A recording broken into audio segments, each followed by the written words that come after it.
భవిష్యత్తు తరాలకు ప్రత్యామ్నాయ ఇంధనంగా హైడ్రోజన్ను అందించేందుకు కాకినాడ నుండి అడుగులు పడ్డాయి. 18,000 కోట్ల రూపాయలతో గ్రీన్ హైడ్రోజన్, గ్రీన్ అమోనియాను ఏఎం గ్రీన్ సంస్థ ఉత్పత్తి చేయనుంది. కార్బన్ ఉద్గారత రహితంగా ఉత్పత్తి చేసే గ్రీన్ హైడ్రోజన్ను జర్మనీకి, గ్రీన్ అమోనియాను జపాన్కు ఎగుమతి చేసేందుకు ఏఎం గ్రీన్ సంస్థ ఒప్పందాలు కూడా కుదుర్చుకుంది. మరో 2,000 కోట్ల రూపాయల పెట్టుబడితో ఎలక్ట్రోలైజర్ యూనిట్ ఏర్పాటు చేస్తున్నారు. పారిశ్రామిక రంగంలో కొత్త విప్లవంగా ఈ ప్రక్రియను చెప్పుకోవాలి. ఇప్పటికే విద్యుత్ ఉత్పత్తి రంగంలో నిష్ఠాతులుగా నిలిచిన గ్రీన్కో అతిపెద్ద భారీ ప్రాజెక్టుతో కాకినాడకు రావడంతో అంతర్జాతీయంగా అణు ఆధారిత పరిశ్రమలు కూడా ఇక్కడికే వచ్చే అవకాశాలు కనిపిస్తున్నాయి. ఇక దీనిపై మరింత సమాచారం మా ప్రతినిధి దురాని అందిస్తారు.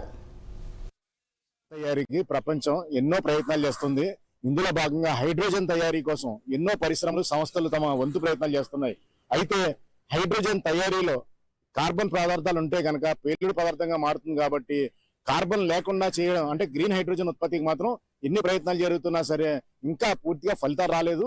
ఈ క్రమంలో కాకినాడలో ఏఎం గ్రీన్ సంస్థ గ్రీన్ హైడ్రోజన్, గ్రీన్ అమోనియా తయారీకి 18,000 కోట్ల రూపాయలతో సంస్థ ఇక్కడ ఏర్పాటు చేస్తుంది. ఇదొక అతిపెద్ద విజయంగానే చెప్పుకోవాలి. ఎందుకంటే హైడ్రోజన్ తయారీకి వాస్తవంగా అయితే కార్బన్ లేకుండా హైడ్రోజన్ తయారు చేసే ప్రక్రియ చాలా క్లిష్టమైనది. ఈ ప్రక్రియకు కాకినాడలోనే నాంది పలకడం మాత్రం చాలా గొప్ప విషయంగానే చెప్పాలి.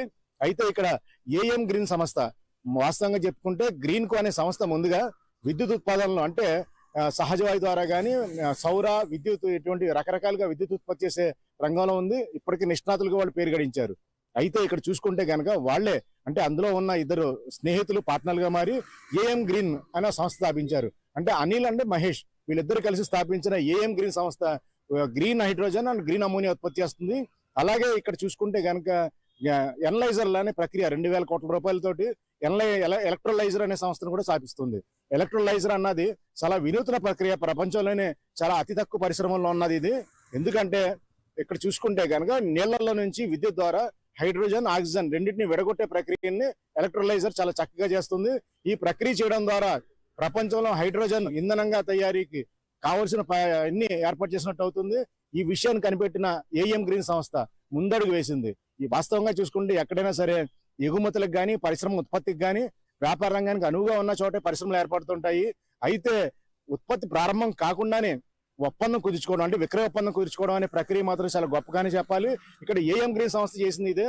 మన ప్రధాని నరేంద్ర మోడీ మరియు జర్మన్ ఛాన్సలర్ వీళ్ళిద్దరి మధ్యన ఎంఓయు ఒడంబడిక ఏర్పాటు చేయడం ద్వారా అంటే ఇంక ఉత్పత్తి ప్రారంభించకుండానే కొనుగోలు చేసింది అక్కడ తీసుకురావడం, అలాగే పరిశ్రమ ఏర్పాటుకు అనేక సంస్థల సహకారం తీసుకుంటూనే జపాన్ నుంచి 11,000 కోట్ల రూపాయలు అప్పుకు తీసుకురావడం కూడా చాలా గొప్ప విషయంగానే చెప్పాలి. కాకినాడలో చూసుకుంటే కనుక ఏఎం గ్రీన్ సంస్థ ఏదైతే గ్రీన్ హైడ్రోజన్, గ్రీన్ అమోనియా ఉత్పత్తి చేస్తుందో అమోనియాని జపాన్కి ఎగుమతి చేసే అవకాశాలు చాలా పుష్కలంగా కనిపిస్తున్నాయి. ఎందుకంటే జపాన్ అమోనియాకి చాలా చిన్న దేశం అయినప్పటికీ వాటికి గ్రీన్ అమోనియా మాత్రం ఆసక్తిగా చూస్తుంది.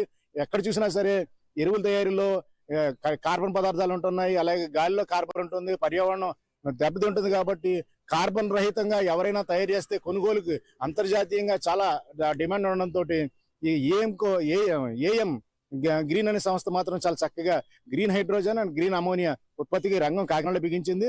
ఇక్కడ ఆసక్తికరంగా మాత్రం ఒక విషయం చెప్పుకోవాలి. అంటే ఇది కొంతమంది వేరే విధంగా అర్థం తీసుకున్నా సరే తాజ్మహల్ లాంటి ప్రపంచంలోనే అత్యుత్తమ కట్టడం అంటే 8వ వింత ఒక అవశేషం మీద ఏర్పడింది. అలాగే కాకినాడలో నాగార్జున ఫెర్టిలైజర్స్ కెమికల్ సంస్థ అనే సంస్థ NFCL ప్రజల ఆకాంక్షల మేరకు ఏర్పడి ప్రస్తుతం దీనావస్థ చేరుకుని అవశేషంగా మిగిలిపోయింది. ఈ అవశేషం పైనే ఏఎం గ్రీన్ అనే సంస్థ అత్యంత ప్రపంచవ్యాప్తంగా గుర్తింపు తీసుకోగలిగే సంస్థ ఇక్కడ ఏర్పాటు కావడం నిజంగా ప్రపంచవ్యాప్తంగా గుర్తింపు పొందగలిగే సంస్థ కాకినాడ రావడం మాత్రం చాలా గొప్ప పరిణామంగానే చెప్పాలి. ఈ విషయం గుర్తించే భారతదేశం కానీ, రాష్ట్ర ప్రభుత్వం కానీ చాలా ప్రోత్సాహాలు అందించేందుకు ముందుకు వచ్చింది. అలాగే అంతర్జాతీయ సంస్థలు కూడా ఈ కొనుగోలుకు అనేక ఒప్పందాలు చేసుకోవడానికి ముందుకు వచ్చినాయి. ముఖ్యంగా మరో 3 ఏళ్లలో అమోనియాతో పాటు హైడ్రోజన్ కూడా పెద్ద ఎత్తున ఉత్పత్తి చేసి అలాగే ప్రపంచవ్యాప్తంగా సరఫరా చేసే ప్రక్రియ మొదలెడుతున్నారు. మరో 3 ఏళ్లలో అంటే 2030 నాటికి పూర్తి స్థాయిలో ఉత్పత్తి అందుబాటులో తీసుకురావాలని చూస్తున్నారు. ఇది కనుక తీసుకొస్తే మాత్రం హైడ్రోజన్ ఎప్పుడైతే ఇంధనంగా వస్తుందో ప్రపంచవ్యాప్తంగా ప్రస్తుతానికి అయితే కనుక BMW కార్ సంస్థ మాత్రం ఇంధనాన్ని పెట్రోల్ బదులు ప్రత్యామ్నాయంగా హైడ్రోజన్ వినియోగించాలని చూస్తుంది. ఈ క్రమంలో గనక హైడ్రోజన్ ఉత్పత్తి గ్రీన్ హైడ్రోజన్ వస్తే గనక నిజంగా పర్యావరణానికి హితంతో పాటు పెద్ద పెనుమార్పుగా అని చెప్పాలి. ప్రపంచవ్యాప్తంగా ఏఎం గ్రీన్ సంస్థ చేస్తున్న ఇటువంటి మహత్కార్యం మాత్రం నిజంగా వ్యాపార రంగంలో ఒక సుడిగాలు సృష్టించే విధంగానే ఉందని చెప్పాలి. మన ఆంధ్రప్రదేశ్ రాష్ట్ర ముఖ్యమంత్రి గాని ఉప ముఖ్యమంత్రి గాని ఇద్దరు కూడా పూర్తి సహకారం అందించేందుకు ఏం గ్రీన్ సంస్థకు ముందుకు వచ్చారు.